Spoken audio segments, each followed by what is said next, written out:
Welcome to another episode of In the Garden with Margie. And today we're planting corn.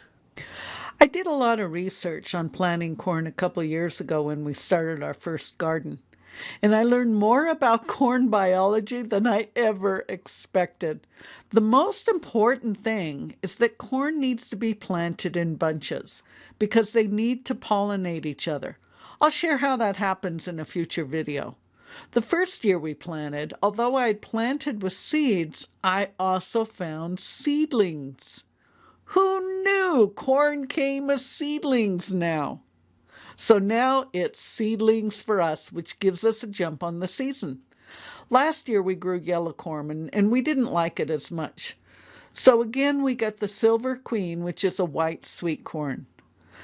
Plant them around a foot apart in multiple rows. We allocate 2 beds for corn. This year, 1 bed planted in 3 rows and the other bed planted in 2 rows.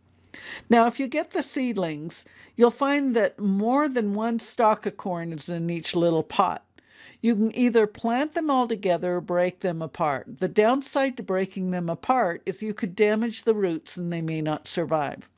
I found that having multiple stalks planted together sometimes results in some of the weaker stalks just hanging out beside the healthy stalks.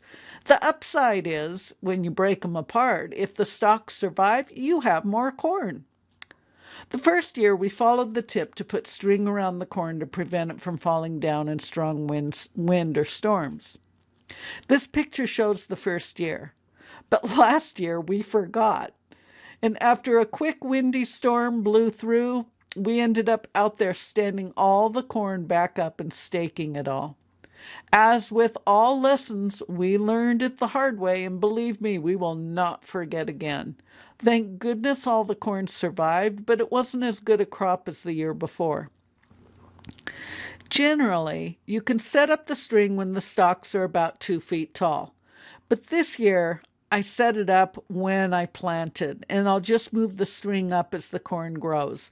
We've already had a lot of windy days, and I didn't want the babies blowing over before they had a chance to set a strong root foundation. At the ends of each row, drive a stake and then tie the string from one stake to the other.